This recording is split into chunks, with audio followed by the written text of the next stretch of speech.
Assalomu alaykum do'stlar. Bugun Hikmet klinikamizda yana bitta slip rezeksiya amaliyotini o'tkazamiz. Bu ayolimiz 57 yoshda, 120 kilogramm, lekin bemorimizni ko'p yillardan beri burun qaynash, og'izda achchiq ta'm paydo bo'lishi, bezovta bo'lib yurgan. Bemor bundan bir 6-7 yilcha oldin tekshiruvdan o'tganda bemorda churra aniqlangan oshqozon qizilongach teshigida. O'sha payt operatsiya tavsiya qilingan, lekin bemor qildirmagan.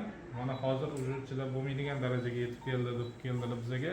Ham vazirlar ortiqcha bo'lganligi uchun bizning oshqozon kichraytirish amaliyotini ham o'tkazmoqchi edik. Ko'pchilik so'raydi, mana bu churra nima, qizilongachdagi churra nima? Mana bu diafragma, ya'ni mana bu ko'krakni ajratuvchi pardalarimiz. Mana bu yerda faqat qizilongach uchun teshik bo'lishi kerak, lekin mana bu bemorimizda ko'rib turibsiz, mana bu oshqozon mana bu yoqqa kirib ketish xususiyati bor. Mana bu yerda ko'rishingiz mumkin.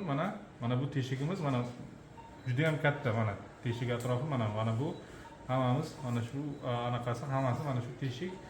Demak, bu juda ham katta bo'lganligi uchun oshqozonimiz bu yoqqa kirib chiqib yuradi. O'shaning uchun bemorimiz qiynaladi bundoq qaynashda. Shuning uchun bugun ham bu teshikni bartaraf qilish hamda oshqozon amaliyotini o'tkazamiz. Rahmat.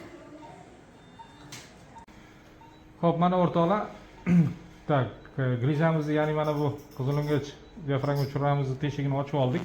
Mana ko'rishingiz mumkin, teshigimiz juda ham katta. Mana shu teshik sababli oshqozon buning ichiga kirib ketib yurgan. Mana bu tepasi ko'krak qafasi.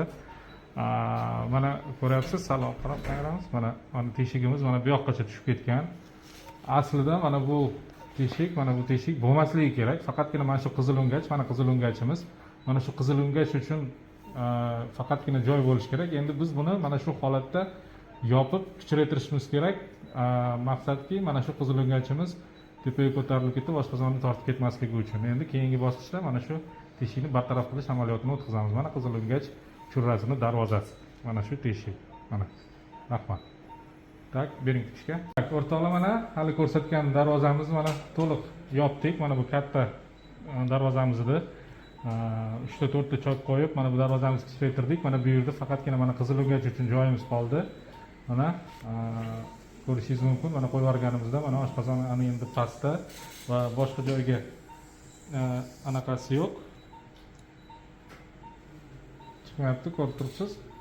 Mana bu qizilongach churramizni bartaraf etish amaliyoti edi. Endi keyingi bosqichda bemorimizga slip rezeksiya amaliyotini o'tkazamiz. Rahmat.